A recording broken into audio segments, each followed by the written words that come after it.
Okay, so this is maybe a little embarrassing. Nobody listens this far into the episode.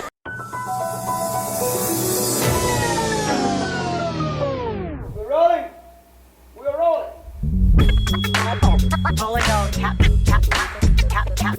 This is a real thing. Real thing. None of you have the balls to stop this. Stop this.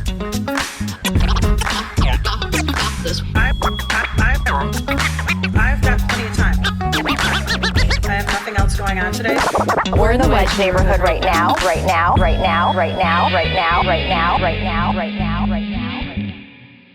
Okay, we're back on the Wedge Live podcast. I'm your host, John Edwards. My guest today here on the Hennepin Avenue Bridge on a bike is Luna Zeidner. Welcome. Well, hi, John. It's good to be back. I was telling you that the water in my building was shut off today, and so I haven't showered today, and I don't feel right. It's not that I'm stinky, it's that I don't feel right. Yeah, I a while ago learned that the frequency that you shower also becomes the frequency at which, or rather maybe the intensity at which, your body kind of rebuilds like all the oils and stuff. Oh really? Is this voodoo science? And so I think it's literally a thing where, like, if you wash very frequently, which you said you like to do every day, which no problem with that. Okay. I think your body starts to feel bad. Like I kind of commit to doing like an every other day shower, and so usually if I go longer than that, I start to feel gross, but I can usually do a day or two. My skin feels fine. I don't feel crazy. That feels like a dig. Not only am I destroying the planet, my body is building up a tolerance to bathing that makes me like perversely more dirty. Well, that's how people do that. People who do no shampoo, that's how that works for them. Is that your hair is a little gross. I did no shampoo for about a year in college, and I actually kind of liked it, but then had some issues at some point that are a little embarrassing, so we don't need to dive into this very much. It's a very odd way to have started our bike ride across the Hennepin Avenue Bridge. Let's find a way to get into this bike lane. Sure. We're being bike scofflaws by biking on the sidewalk. Terrible people. So that we could have an intro where we are parallel to each other. So we should get in the left turn lane here. Okay. I don't see any traffic behind us. We're clear. So Luna, the reason you're here today is People's Pride. Can I describe it as the competitor to the mainstream Pride at Loring Park? Yeah, Pride? We like to call it corporate pride. I don't know if that's what you just said. Yeah. I'll adopt that framing for this episode. I mean, I think that's how a lot of people who are in the queer community here have kind of come to feel about it, just because, and this is really my big issue, is it's a place where you kind of go and you're just bombarded by sponsorships. Everything's sponsored. There's tents for realtors. I know there's like UPS, US Bank, every bank. And then on top of that, the FBI has a booth. Oh yeah. The county sheriff has a booth. The library. It's not all bad things. The library. No, the library. Yeah, the library is fine. I love that. And but yeah, the People's Pride is we're kind of started. I mean, so the first one was in 2021, and I think it was definitely kind of a response to some frustration that, even after all of the police violence we saw and the uprisings, and how, the queer community responded to that, which was, obviously we were not happy with it. And, queer people have their own long history with police violence and abuse. I think, we felt like, why do we still have this huge event that's not always the most fun, that can definitely be expensive, that isn't totally catered to our community, which is what it's supposed to be, and doesn't really share our values in that, for the most part, queer people kind of usually stand in resistance to police violence, because of the history and because of where we live. And, most of us live in urban areas where, we're in historically in proximity to, all the other communities that have struggled with this. So we're part of that struggle. And So it has been a theme of recent years that protests and calls for change in public safety has been led yeah, by a lot of queer people, Yep. people of color. But is there a divide? Like you talk about like where the queer community stands, Twin Cities Pride is still run by that community. It's not a monolith, right? oh yeah, totally. I mean, it's totally, there's a divide. I mean, I think for the most part, it does feel like it's generational. I think it's also very much a class divide. I think older queer people have, some tend to have more resources. I mean, I'm thinking of some local characters that have come and gone in your podcast and your coverage of the city. I know Tom Hoke, for example, is a classic example, perhaps. It's generational. For everything is generational now. That's what the political divide here. It's not really racial. Yeah, but I think there are, I don't want to say that broadly because there are older queer people who experienced some of that violence, and I think a lot of it comes from your class positioning as well, and how that affects your experience with the police. So for me, that's what it is more so than generational, but I think also just definitely you do see that divide. But we're primarily attracting a lot of younger folks, but I saw a lot of families last year come to the event, people from all walks of life. Older people are absolutely welcome, but it's really about our values and kind of honoring that history of resistance and struggle, and also honoring the fact that as a community we've come so far because of that struggle. And we do live in a world now where the city of Minneapolis is a place that has such a large queer community and is so welcoming in a lot of ways, and we do kind of look out for each other and give ourselves room to celebrate that. So that's what it's really all about. So when I go to Loring Park for Twin Cities Pride, and I do attend it, I'm ashamed to admit, considering you're my guest. There's no shame in that. That's the one I have gone to, and it's mostly because it's just the alternative. People's Pride has not been on my radar. Oh yeah, but it feels like a place where if you're a queer person in a far-flung suburb, what you do is you go into Minneapolis in late June, and you go to Loring Park. You have a celebration with people in your community. I think that is kind of the draw and what kind of maintains that success of, the big festival in Loring Park and, a lot of the other events that are put on by, some of these larger entities, the parade. And I think that's great, and I think the fact that there have been protests in recent years, I know the group Taking Back Pride has done various protests kind of usually on the last day of Pride, and the parade has had several die-ins, and other forms of protests kind of come up. I think it does kind of, allowing that to happen does, kind of showcase this broader spectrum. But yeah, I recognize that a lot of young people, I mean, especially children, who are maybe just first time having their first experience with, the queer community and learning about themselves, and their relationship with the community that they want to build. Have we outlined exactly what People's Pride is? You go to Powderhorn Park, right? So it's a lot. It's a lot of similar stuff.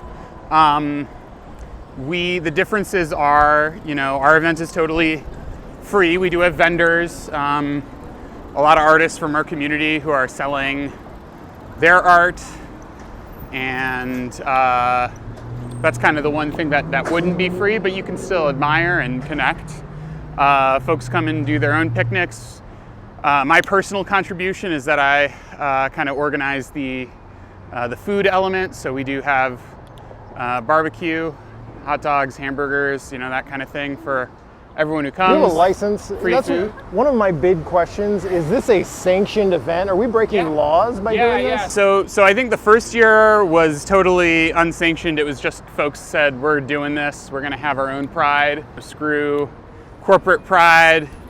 It's time to resist and build our own thing and honor our history better. And, the park board was fine with it, but I think we want to make this event big and have it be a success and make sure that everyone, can have a good time without having to worry about the government or the police coming and breaking it up. So we do have permits. That's a big reason why we need to fundraise, is because the permits are expensive, a lot of them. We do have food permits. We have all sorts of park permits, trash permits, sound permits. They really make you kind of jump through hoops. Well, a theme from the pandemic era for me has been, so we had gatherings ended for a long time because we weren't sure if, is it better to be outside or not? And eventually we came to the conclusion, outside is actually better. We should do that more. And so outdoor events and gatherings started up again. But then we've had a problem with people driving their cars through parades or mass shootings. And it leads to a situation where local governments raise the bar for how much security you need to have at an event. So the cost goes up to hold an event. Like at the Little Mekong Night Market, wasn't held for a while. And one of the reasons was they couldn't afford the police protection. Yeah. And so, our event, that's obviously a big thing for us, is that we don't want police at our event. That's kind of the whole point. How could you possibly have an event without police? Yeah, how? I mean, how could people congregate freely without... Forget a world without police. How could you go to a park and not see a have police officer everywhere? Yeah, well, so, I mean, that is an issue that's been raised by some folks from the park board I know, and we've filled out our permits and given them our plans, and they get where we're coming from. Okay, so you've been able to navigate that.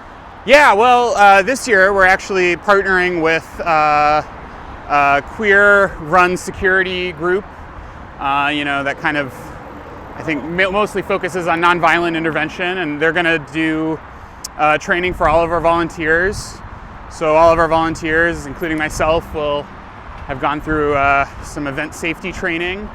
And we're making sure that we have a tent where there's first aid.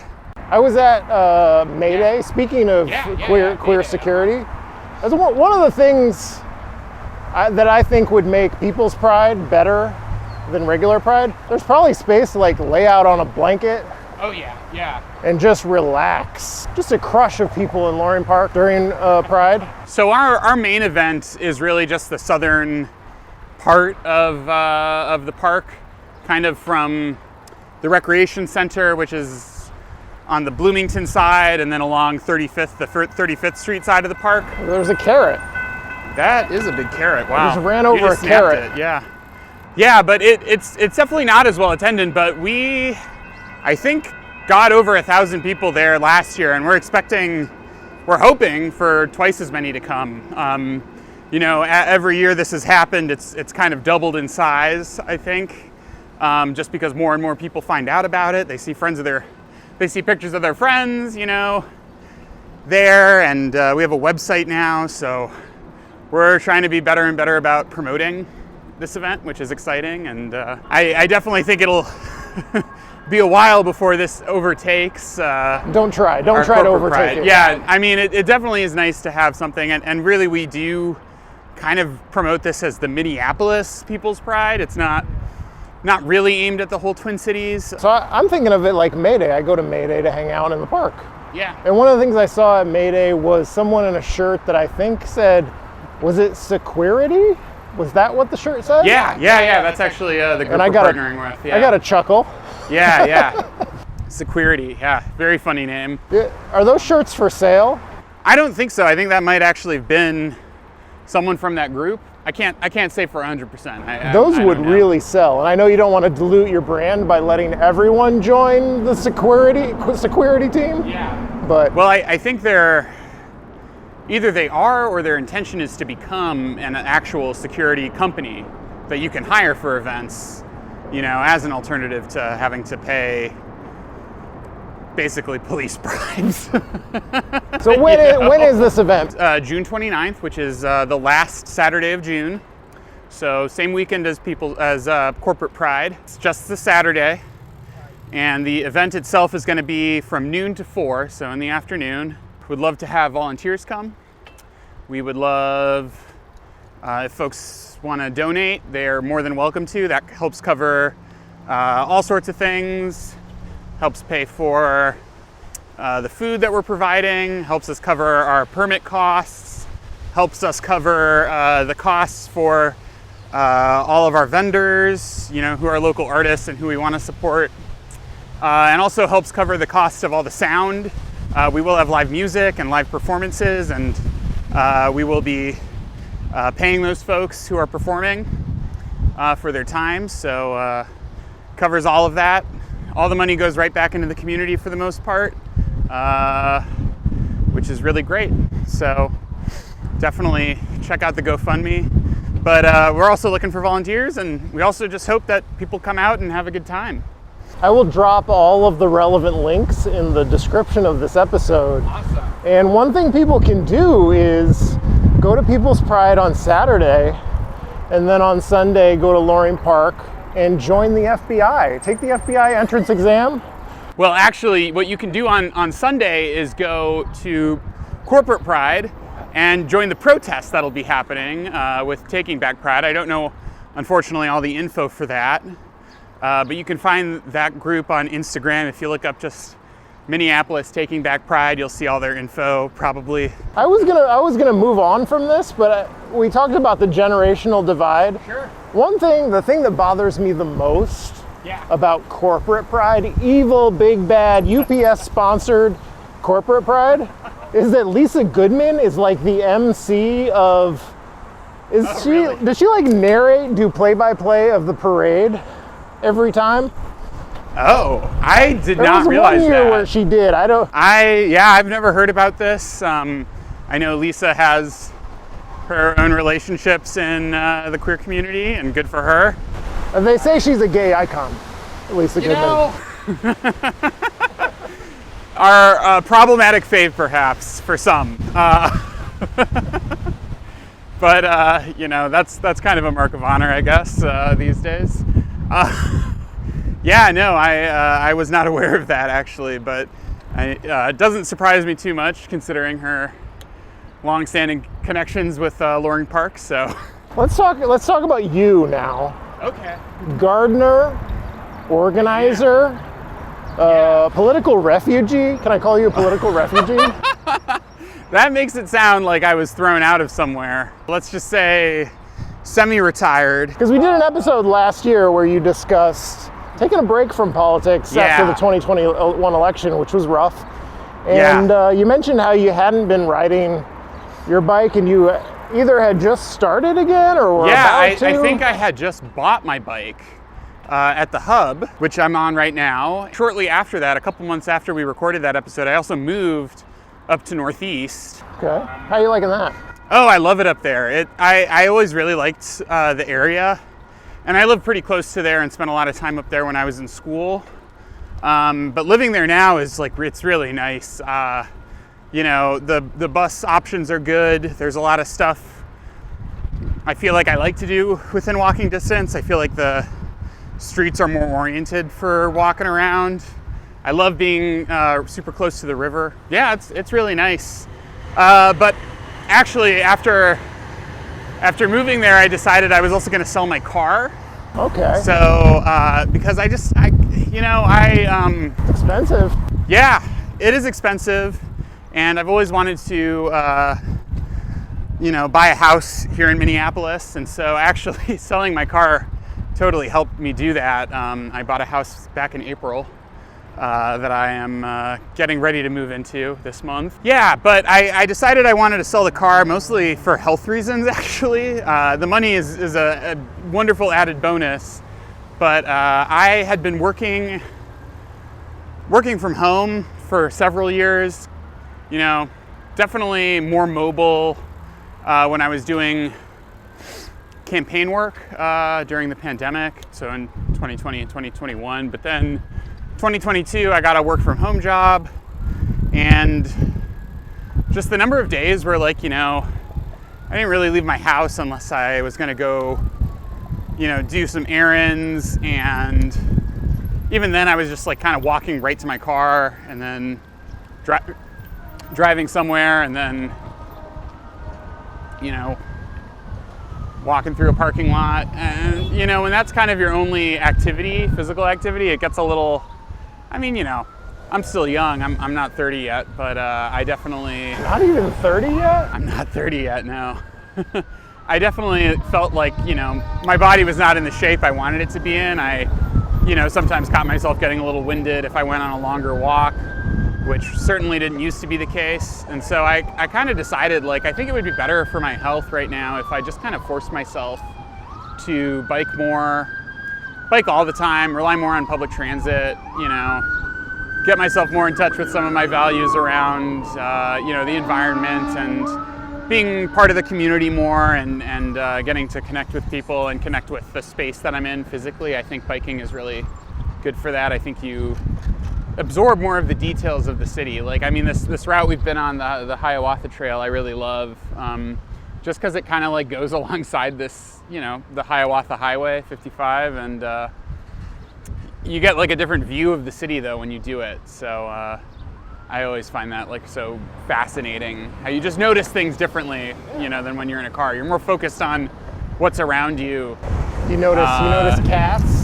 Cats. A lot of yard signs. You can read Yard the signs. Yeah, you don't just see the color and then have to guess what candidate you saw a sign for. Would you run into people? You run into people, you get to wave at people, you know, you get to make drivers annoyed. I've really enjoyed it. I've really enjoyed taking transit more, especially this winter. I feel like I haven't been on a bus in a while, but I've been lucky enough to live, you know, within a block of a bus line for the last several years, but I've really been able to take advantage of that again. We're gonna go over this bridge, by the way. Okay. Luna has us pedaling over Sabo? I never Yeah, get it right. the Olav Sabo Bridge, I want to say, is what it's called. It's such a unique name, and I'm not Minnesotan because I never get that name right. Who's that? I don't looked know. it up once. He was a 5th congressional representative. I think I knew that. Of course, So, yeah. you're not 30 yet, and that's why you don't know it. And I'm just new. I'm new here. John, I think we've lived here the same amount of time, you know? Probably. I moved here in 2015. Oh, 2012. So I've got Oh, 3 okay, years you've got 3 years on seniority. me, but you didn't know who Olav Sabo was. Vaguely, I think he was the congressman before Keith Ellison, I want to say. probably. So fairly recent. So, God, what's that asshole's name? The guy in East Isles. He used to be Minnesota DFL chair. Oh, Scott Graham. Oh no, not that asshole. What's his name? There's a different guy. He's like fighting to preserve the mall as a parking lot. Can't believe I'm blanking on his name. But I think he may have Is this worked one of for our- Sabo. Erlinson. Okay. Mike Erlinson. That's a new one for me, but yeah. Okay, you're not 30 yet, so of course you don't know who Mike Erlinson is. Here we are huffing and puffing Yeah, over the this Sabo bridge- Bridge. This bridge is a killer. I kind of have to. But we're healthier for it. Yeah. Oh, totally. Do you feel safe when you're biking? Do you have any like pet peeves? I do mostly feel safe, and part of that is that I've kind of learned my way around the city several times. Both, you know, I learned to drive when I lived here. I didn't learn to drive back home in Chicago. I just biked and took the train everywhere. So I learned to drive here. So I think, you know, I had like kind of 2.5 years where I just was learning the city layout by bike, and then I learned it again by car. And I feel like I know my way around. I know what streets I can kind of reliably go down without having to deal with too much traffic, you know, or anything else that might be crazy. You know, we got these beautiful, they're like highways for bikes, you know, where like you're not going to see a car on the Greenway unless it's I think like a county work vehicle or something like that, you know. Police horses are constantly pooping on the Greenway. That's something Wedge Live tweet inspired a Star Tribune story about MPD's horse poop. I'll take credit for that. From the pages of Wedge Live to the Star Tribune. I feel mostly safe on my bike. I know many, I think many trans people and women even have had some bad experiences just with, you know, people seeing them in public on a bike and reacting poorly, and drivers with some not so nice ideas, just not being very friendly. This is a bike lane? But I largely have avoided that. What is this? What is this? There's concrete barriers, there's Yeah. bollards over there. Are we in a bike lane right now? Yeah, no, this is a bike lane. And then it ends there? Yeah, we're gonna take a right though. There's a lot of confusion here for Wedge Live. And then there's this beautiful community garden, so that's cool. I love this community garden. I recently bought, and they haven't arrived yet, but I bought a 5-pack of sweat handkerchiefs. Sweat handkerchiefs. Sweat handkerchiefs. For wiping your brow? Just for like when I get to a place. I went to a meeting in Linden Hills, which is a story in itself. People are holding fake block parties, getting permits to hold fake on their block, not really on the parkway. Oh, but like I see, but it like blocks off traffic to on the 4th of July to block off people who drive in with their fireworks and cause chaos the last couple of years. Okay. And it's, I can see why that would maybe be an issue for some folks. And I thought it was so funny, but some of the comments from that meeting, not people's trauma from. Is the light out here? You can just go, right? Yeah, there's a light out here, so we kind of just have a 4-way stop, but honestly, that might even be better for Lake Street sometimes. It is better, I prefer it. But it interrupted my story. Yeah. So I arrive at this meeting in Linden Hills all sweaty, and the park building is also kind of hot, so I'm never gonna dry off. The sweat is just gonna stick to me the whole time. It's dripping on my shorts. I'm a mess. Had you showered? I had showered that day, but I'm just uncontrollably wet in this meeting. That would have been a 2-shower day, I guess. The cops are there. I look suspicious. Just this man sweating. You're like George Costanza with the Kung Pao chicken. Yeah. And so I immediately go home. Speaking of corporate pride, I go on Amazon.com and I search for like small sweat towel. Apparently sweat handkerchief is a thing. Yeah. Here, let's stop for the Amazon Prime. Very important vehicle. That is basically a first responder in this day and age, is the Amazon Prime van. Oh yeah. Yeah, if you're having a medical problem, you can just order something off Amazon to take care of it. And same day? Yeah, same day. Same day delivery. So the sweat handkerchiefs are coming, and I'm unreasonably excited about it, probably because I have exceeded the age of 40. You haven't reached 30? Oh my gosh, really? Yeah, I have exceeded. So I got blood clots and sweat handkerchiefs in my life now. So I'm gonna be dry. Good. Because one of the things people complain about, you can't bike because you're gonna get sweaty. Yeah. Who can bike to work? They're gonna get sweaty. Mm-hmm. Right? Yeah. I'm looking for solutions. No, I mean, I can kind of, I definitely have felt that way before. Like, oh, I don't want to bike because then I'm going to be gross. Or like, I don't want to bike to this party because I'm going to, you know, I'm going to be partying. I don't really want to bike, you know, back. Like I could probably bike, you know, however many miles to get to this event, but then getting back is kind of tricky. And am I going to be able to get on a bus or a train, you know, with my bike at that hour? It gets iffy. So, you know, something I've gotten into recently, and I don't know if you've had any experiences with these, but I've been using the EV the system. car share. Yeah, the little electric I don't drive cars. at all, but I'm very pro car share. I think it's great. I bought a house and I've been doing some home reno, and you know, I can fit a surprising amount of stuff on my bike if I go to Home Depot. Just that Not bike, that everything. setup? Yeah, just with my little setup here. I have this little milk crate in the back. I was able to bike to the grocery store. I biked to the Cub in Northeast every day. There's a really great, I think you biked on it with Elliot for your episode about Oh my Northeast. God, that guy's a monster. He took me everywhere. Yeah, no, I was impressed by and he was talking about how he bikes out to Stillwater for fun, so. So hard to keep up with Elliot Payne as he yeah, bikes seriously. you around every street.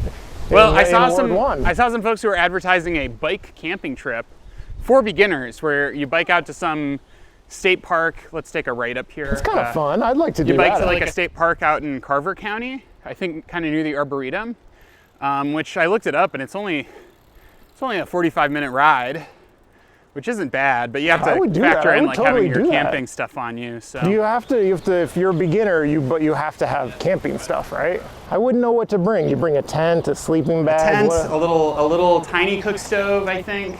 Of course, you bring like your MRE whole, bags. like, portable shower, because I have to shower every day. Well, you can't just you know, take a little bath in a stream. I would totally do a beginning camping trip. It sounded fun. It sounded fun. I need a friend who is into camping though, because I will never take the initiative to take myself camping. Ever. Yeah. I've only gone like true backpacking once with my dad when I was in high school, and it was fun. I'm not a fan of this intersection. No, Can't it's, really see. Yeah, it's kind of weird that the Bloomington side doesn't have any stops. I kind of just want them to do away with the two-way stops. I really should just do all-way everywhere. People can hit the brakes. It's okay. Here we are at Powderhorn Park. Woo! We made it. We made it to People's Pride. Now we just have to wait. Is there anything you wanted to talk about today that we haven't gotten to? I guess I've been thinking a lot about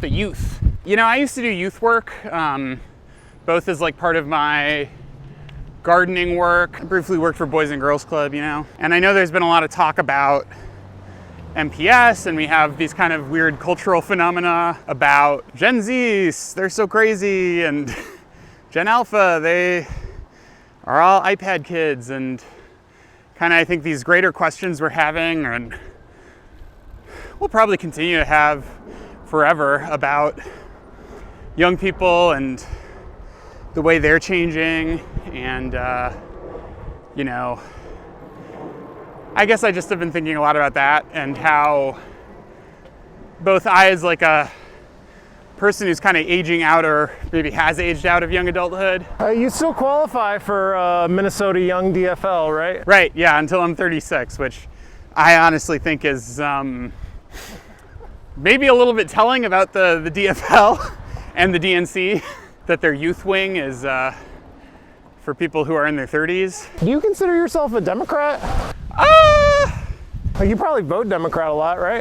Yeah, I can't say I've ever voted. That might not be true. You know, okay, so this is maybe a little embarrassing. Tell it. Nobody listens this far into the episode. So when I turned 18, it was my first election. It was 2015, I want to say. Yeah, it was 2015, and the only election going on that spring was the Illinois governor's election. It was Pat Quinn versus Bruce Rauner, and I went and I voted Green Party, and I got an earful from my mom because the Republican won that race, and so from 20.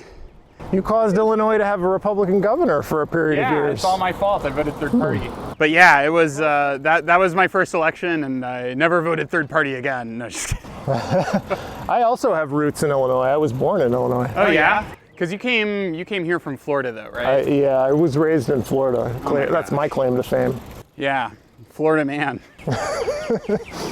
Florida man runs hyperlocal journalism website in Minneapolis. Do they ever publish that?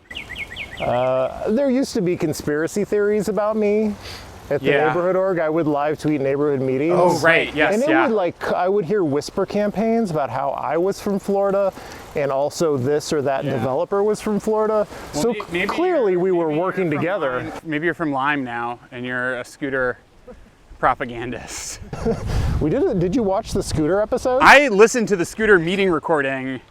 Oh God. I was hooting and hollering and yelling at my screen. Really, it made you that mad. Yeah, well, yeah. So, okay, this brings me back to my thinking about youth. I think this is actually maybe one of the things that, because a lot of their comments, I mean, like, I don't want young be people. I honest. don't want young people of color in my neighborhood. right, yeah, and it's like, it's young people who are taking those scooters, and I talked to some of my friends who work in, like, service.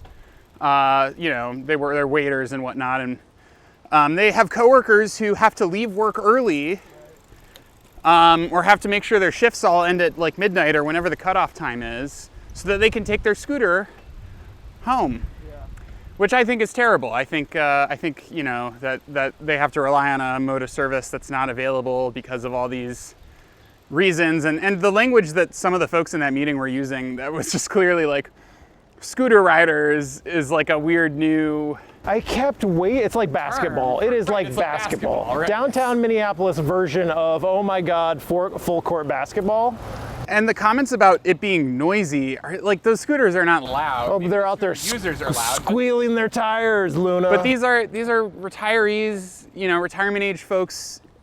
I don't mean to disparage them, you know, because I do sympathize with like scooters blocking the sidewalk and the woman who said she, you know, fell on a scooter and had to go to the hospital. That's obviously not good. But, you know, to then like kind of demonize these young people of color especially, like, you know, and also it's like, you chose to live in downtown Minneapolis. Like, it's not a quiet neighbor, it's a downtown area. Like, it's kind of implied that there's going to be noise at night. Meetings like that, I always wait, like, okay, get to the point, tell me where the extreme act of violence happened. And it's literally just, I see them riding around on their scooters at 10 p.m.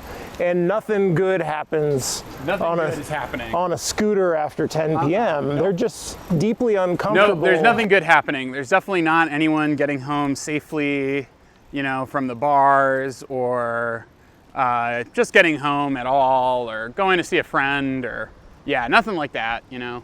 I do feel, to a point, because I know it's tough to be old, you know, I visit my grandparents. They spent part of the year out in Los Angeles, and they've certainly had some experiences out there that have left them a little shaken up with people not driving safely, or like, you know, I mean, yeah, my other favorite thing from that meeting is that they learned the term geofencing, and then every comment used that term. It was like the vocabulary word of the day. Imagine how excited they would be if we geofenced their cars. No driving over here. Your car is going to shut off, or it's going to slow you down to 10 miles My favorite an was hour. the person who wanted to geofence the sidewalks, which Yeah, it's. like, I don't know if that's technically. That's not really how it possible. works. That's kind of. I think a lot about this though, because, you know, I think people are having children less, and there's probably going to end up being less children in cities. But the type of children, it's going to end up skewing probably a bit poorer, probably more young people of color. And so I think like it's kind of important. It's an important thing. And also, people keep talking about queer kids. What do we do about these queer kids? And that's kind of a fixation of the conservative movement. And so I think like, and that really concerns me as a trans person who has worked with young people and has worked with young queer people. I find that deeply concerning. What are conservatives saying? Like, are they their kids? I think they're worried that their kids are going to be gay.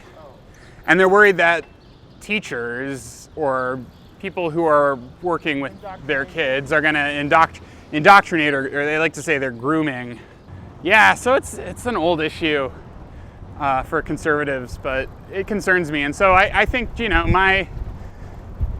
I've been kind of looking maybe for ways to be a little involved with youth work here and there, or get involved with young people, because I've lived in neighborhoods, and I think young people right now have to rely so much more on the internet as opposed to real people in their lives, and there's obviously issues with that. So I think it's like good to, you know, if you have young people in your life, find ways to find ways to commune with them and you know, include them in your community and make them feel included. And also go to People's Pride. Go to People's Pride. Give me the date again. June 29th, June 29th, noon to 4. Saturday. Feel free to sign up to volunteer. We definitely need folks to come a little bit early and leave a little bit late to help with all the setup. We got a lot of tents and grills and whatnot. If my shower is functioning, yeah, I can just please, feel like a real shower person. Before, no, just kidding. I might come. Luna Zeidner, thank you for taking a bike ride with me today from downtown to Powderhorn Park. Yeah, thanks so much, John. It was a wonderful time. This has been the Wedge Live podcast. My guest has been Luna Zeidner. I'm your host, John Edwards. Thank you for listening. Thanks, everyone.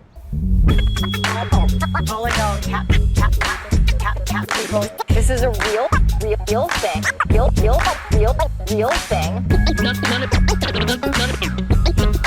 None of you have the balls to stop this. Stop this.